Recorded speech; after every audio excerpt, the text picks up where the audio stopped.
Hey Kaiju fans, I'm the King of the Monsters, and today we'll be taking an in-depth look at the ultimate life form, Godzilla Earth.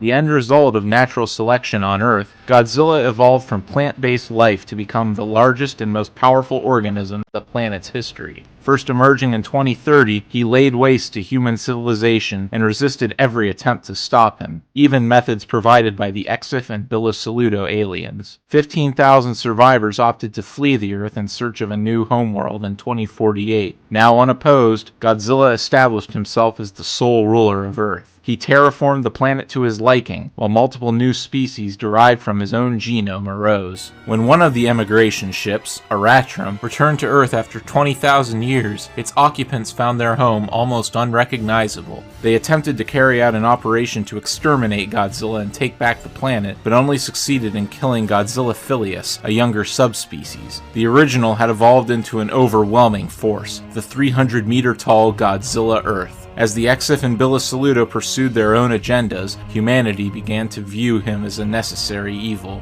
Godzilla Filius' name is derived from the Latin word for sun, while Godzilla Earth's name symbolizes his dominion over the planet after 20,000 years.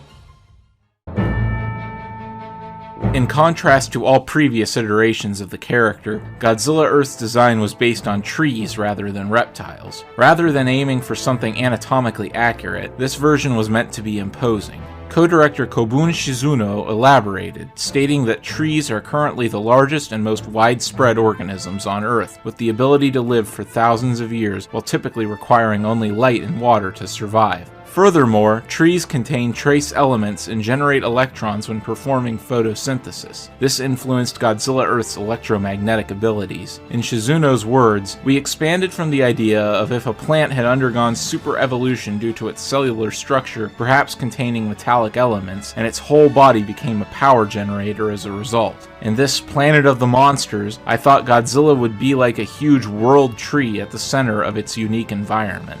The anime's other director, Hiroyuki Seshita, prepared concept sketches of Godzilla to develop the silhouette of his body. Onigoji's design was intended to take the basic silhouette of the Big G and combine it with new unique traits specific to the anime. For example, his body was made especially muscular, inspired by Kongo Rikishi statues, in order to express his sheer power and invoke the hugeness of trees, while reflecting his status as the apex lifeform on Earth and a godlike figure. There were several unique head designs created for Godzilla, each experimenting with different unique facial features, which ranged from horns to Varan-inspired facial fins. Ultimately, the designers opted to give the monster a row of spikes on his chin, which resembled a beard. Despite being a plant, he was given blue, human-like eyes to convey a sense of intelligence, such as that of a philosopher. Seshita's concept designs were organized into multiple potential interpretations by modeling supervisor Mitsunori Katama, and were then sculpted into virtual maquettes. Eiji Kawada created the texture and color for the Godzilla model, taking care to add details such as accumulated moss, dirt, and fine scratches.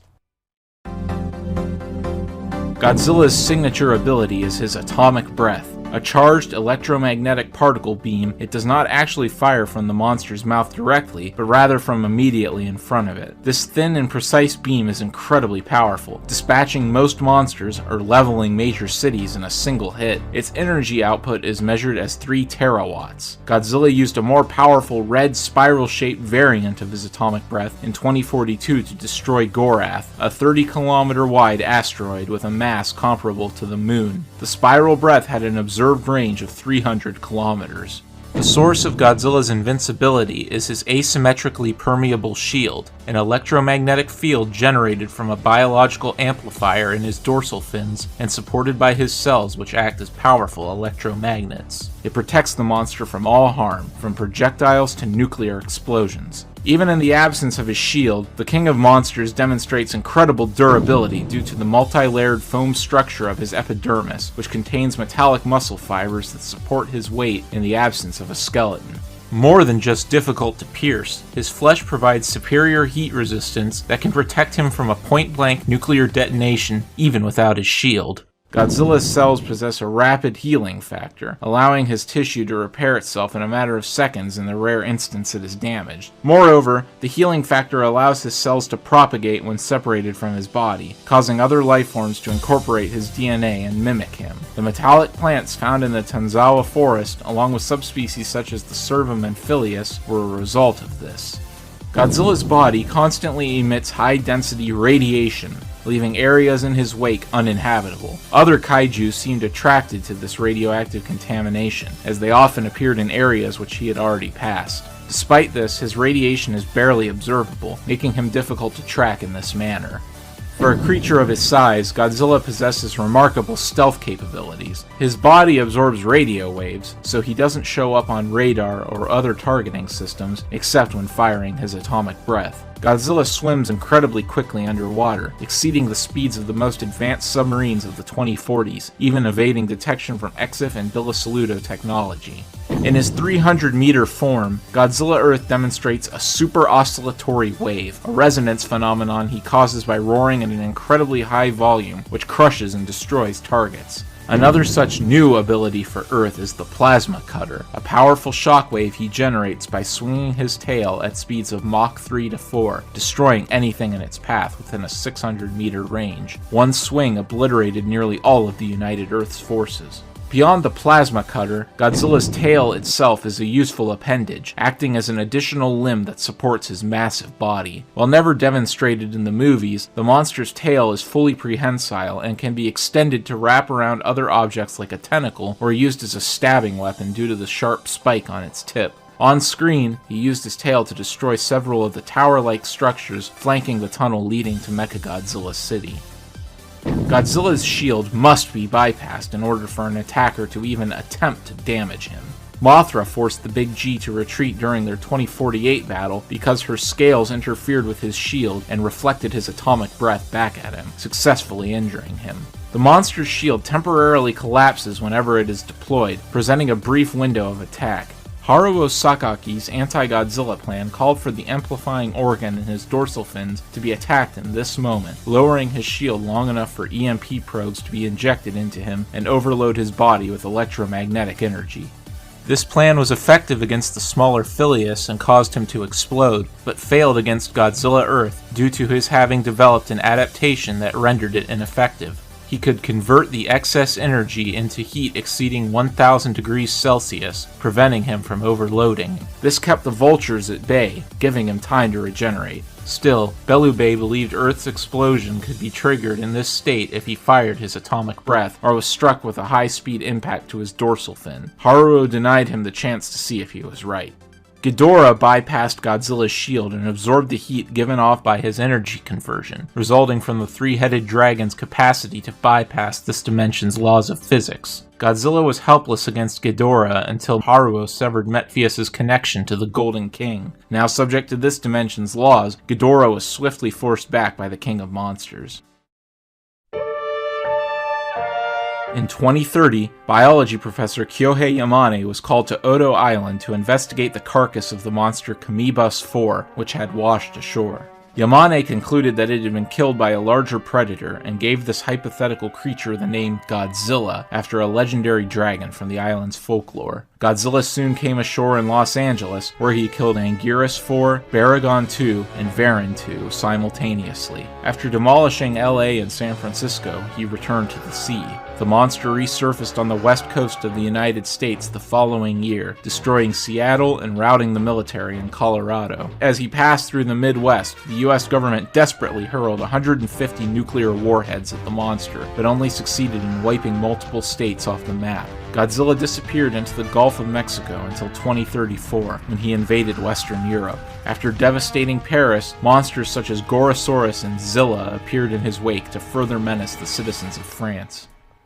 The same month Godzilla departed Western Europe, the larval Batra emerged from his sleep in South America. Sensing each other's presence, they battled at least twice, with the Big G ultimately proving victorious. Detecting the approach of the Gorath asteroid, Godzilla vanished into the Arctic Ocean to store up enough energy to destroy it before it struck Earth. Finally, in 2042, he emerged from the Arctic ice and obliterated the asteroid with a more powerful crimson spiral-shaped version of his atomic breath. Over the next 2 years, the King of Monsters became increasingly active and targeted the United Earth more directly. Multiple attempts to stop him, ranging from Operation Great Wall to the Bilisaluto weapon Mechagodzilla, did little to stop him, or failed utterly. The United Earth became so desperate that it approved a plan to evacuate 15,000 citizens aboard 2 spacecraft, the Oratio and Oratrum. Seemingly aware of this plan, the Big G arrived in South America in time to nearly intercept the Oratrum before it could take off. A nuclear strike held him at bay long enough for the ship to escape.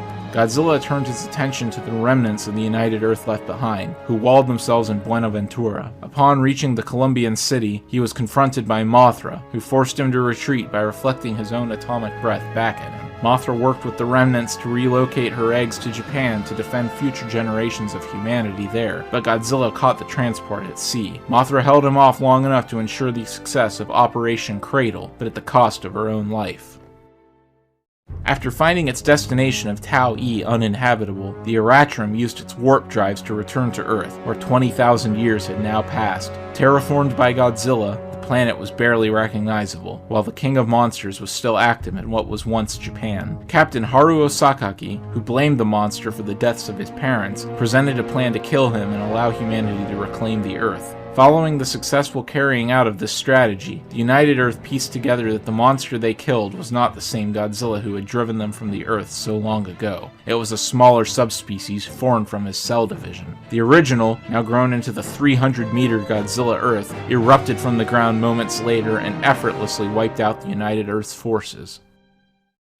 Haruo and many of the other survivors of Godzilla Earth's attack were rescued by the Hotua, descendants of the humans who had relocated to Japan with Mothra's egg.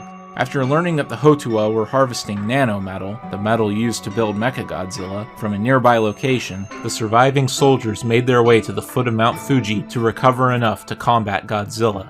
What they found instead was Mechagodzilla City, the result of MG's surviving nanometal remaining active for 20 millennia and rebuilding its production facility. The Bilisaluto took command of the city and converted it into a Godzilla execution device, which could carry out Haruo's plan on a large enough scale to be effective against the 300-meter King of Destruction. As preparations were nearly complete, the monster located Mechagodzilla City and began approaching it. Haruo, Master Sergeant Yuko Tani, and Major Rilu Elu Belube distracted Godzilla using flying mechs called vultures and lured him to a trap point where he was dropped into a tunnel leading directly to the city. The monster progressed through it until liquid nanometal immobilized him. Once his shield collapsed, Mechagodzilla City's railguns destroyed his dorsal fins. EMP harpoons were launched into his back, overloading him with electromagnetic energy. Rather than explode as Phileas had, Godzilla Earth began glowing bright red and emitting intense heat. He'd adapted to convert the excess energy into heat, meaning the vultures now had to ram his dorsal plate from the atmosphere to attempt to get him to explode. However, Haruo learned that the Bilisaluto intended to use Mechagodzilla City's nanometal to assimilate the entire planet, and made the decision to destroy its control room instead. This allowed Godzilla to recover and promptly destroy the rest of the city with his atomic breath.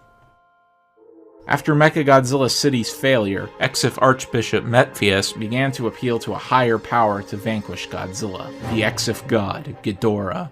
Upon gathering a cult-like following, he carried out a ritual to summon Ghidorah into this dimension. The three-headed energy entity's first action was to destroy the Oratrum in orbit, killing all aboard before descending to the Earth. Godzilla confronted him, but his atomic breath inexplicably curved around his body. Furthermore, none of his physical attacks could connect with Ghidorah, while Ghidorah bypassed Godzilla's shield in biting him. The King of Monsters proceeded to be lifted into the air, and when he attempted to convert his energy into heat, Ghidorah simply absorbed it. Haruo realized that Metphius was behind this and confronted him, managing to escape his psychic influence and shatter the Garbatrium bead connecting the Exif to Ghidorah. The higher dimensional monster became subject to this dimension's physics and released Godzilla, who did not hesitate to dispatch him back to the void from whence he came. Haruo grew to realize that humanity had a second chance to embrace the Hotua's way of life and live in harmony with nature, therefore no longer incurring Godzilla's wrath. But for as long as Haruo lived, the desire for vengeance would remain, and the cycle of destruction threatened to begin anew. Taking matters into his own hands, Haruo flew the last vulture, containing all remaining traces of nanometal, directly at Godzilla. He fired his atomic breath at the vulture, which exploded, burning away the last remnant of humanity's past. Onigoji's sole video game appearance as of this video's release was in an event for the mobile RPG Eternal Linkage. Servum served as end-of-level bosses, leading up to Phileas in the final chapter, with Godzilla Earth relegated to a summon. Godzilla Earth is by far and away the tallest kaiju in the franchise, putting a swift end to the height competition the 2014 and 2016 incarnations kicked off. He is also the heaviest version at 100,000 metric tons, surpassing the 92,000 metric ton weight of Shin's fourth form. However, he is not the heaviest kaiju in the franchise. On the flip side, Godzilla Earth's initial, and Phileas's current, 50-meter height is tied with the original and Showa G's for the second shortest Godzilla, only surpassing Shin's second form. His initial weight of 10,000 metric tons also makes him the second lightest Goji incarnation to appear in a film, only outweighing the TriStar version. That's all, folks.